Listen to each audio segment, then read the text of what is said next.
our main issue that we have is from the onset, let me speak this, of the Andrew Holness-led government, because where I'm going tonight, it's very serious. From the onset.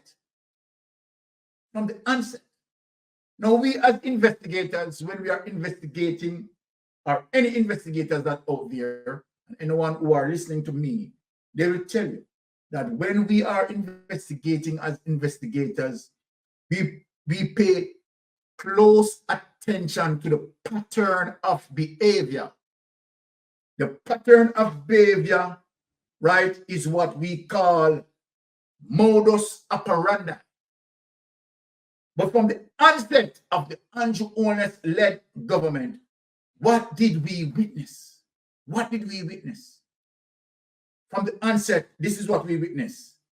The Andrew Holness-led government decided that they were not going to sign the code of conduct. What does that mean? What is the code of conduct? One of the primary items in the code of conduct is honesty and integrity. So people, I want you to follow me tonight. The main item in the code of conduct is honesty and integrity. Right? So when the Prime Minister from day one decided not to sign the code of conduct and influence his team not to sign the code of conduct, the Prime Minister was saying to us all that he's not an honest person, he has no integrity, and he's not going to deal with any checks and balance. So when we as investigators look on that, we say his intentions in terms of what we are seeing in the Integrity Commission report was premeditated. The Prime Minister did not stop there. The Prime Minister was in pursuit, right, of getting rich on the back of taxpayers. The Prime Minister pursued to silence the Integrity Commission investigators, executing Section 53, subsection 3 to muzzle the Integrity Commission.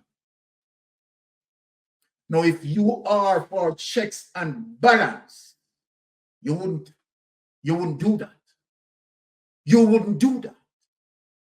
But obviously, your plan was well in gear to execute. And this is one of the reasons why you caught up in this conundrum. This is the reason why. We know that Nigel Clark, right, had been following you as it relates to your shell company, and where Nigel Clark had been a director in your shell company prior to get into the political atmosphere. It was not only Nigel Clark who have been aligned with your shell company, being a director. Donovan Williams. Yes, Mr. Williams. Yeah, you run along with Andrew Holness to you get into the political system. So we know that we have that history, right? That you guys were unpicked. You guys, you were selected for such purpose that we have witnessed in the Integrity Commission report. Yes, you were selected, you were drafted. Yes.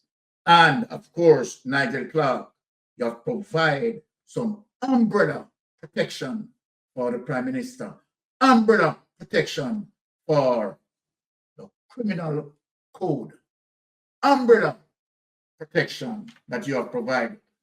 Now we are going to get into it to show the world in terms of, oh, you, Nigel Clark, protect the Prime Minister, preserve him for his wrongdoing.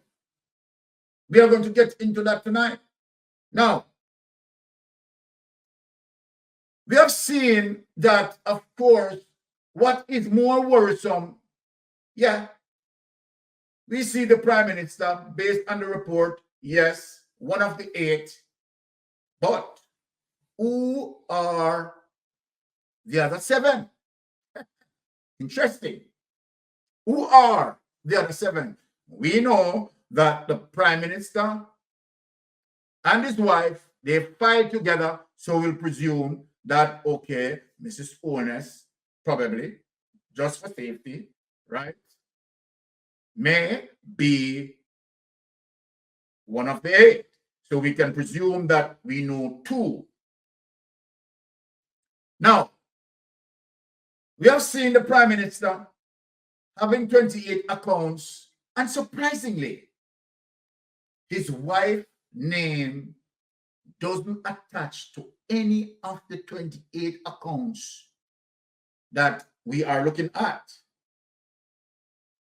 Now, I want to know if there is an independent investigation with Juliet Holness, and where we're going to see other accounts bearing out in that, because we know for sure, as it relates to the 2021 statutory declaration of Andrew Holness, that filed with his wife, we know that the house at least flat, as it relates to the current market value of $800 million, was not listed. So people, you can go back to Andrew Holness' statutory declaration for 2021, and you will realize that that should be listed on the assets, right? Under the line item of assets, nowhere that has been listed. So then let us presume that there could be an independent investigation into Mrs. Holness that we are going to get later, Bangarang, and how many accounts possibly that Miss Holness have. Remember, we are just asking questions. So if Andrew Holness have 28 accounts, right? And if it is that Miss Holness may have other accounts, you know that is going to be serious Bangarang. I'm not saying that that is the case, right? I'm just asking questions. We're just going through. Now, let us get into some of the controversy as it relates to how Andrew Holness, right, is able to stronghold, right, his entire administration. So then anything what Andrew wants, Andrew gets. And so then, because of other persons who know that they are corrupted and in alignment with Andrew, they have to defend him. That is the key point. They have to defend him. And so then, even when they see the obvious wrong, they are going to be biased, right? Because the possibility of their involvement. They are going to love him. They are going to hug him. Why? Because, of course, Andrew made them eat food. Yes. So then Andrew Holness, right, as it is not able to discipline anyone and cannot discipline anyone, because they know what Andrew is doing, and Andrew know what they are doing. And so then everyone has to be protected of each other, because everyone is eating a food. And so then Andrew Holness also have his side men like Chopper John, who eating out of the trough, who we had exposed, showing you that this man is an F&B person and getting job at the Western Regional Children Hospital as a project manager, getting project manager paid, and he has not been certified. Let me back up ourselves. So when Peter Phillips accused him of that in 2015 on the campaign trail, right? When Peter Phillips accused him of that, we know now that Peter Phillips was not wrong. And we know now that all the accusation that came from Peter Phillips, then we are living to see all of them revealing today as it relates to Chopper John. Now you're going to tell me, let me express this so that people can understand. You have persons who have gone through the university, who have studied hard, paid their money, right, to become a civil engineer, and it is so unfair to them that those persons, the technocrats, has to now look on Chopper John doing their work. And Chopper John did not study for that. Has no certification in that. And the technocrats who study has not been employed. This is a national disgrace. This is what we are talking about. When we talk about corruption, nepotism, cronyism, and skullduggery, this is the Andrew Holness-led government. Now, if I am coming to Jamaica, and when I take that airline, and we know that Mr. Donovan is a barber, and I see Mr. Donovan in the cockpit, I am coming home. I am not flying because Donovan is a barber.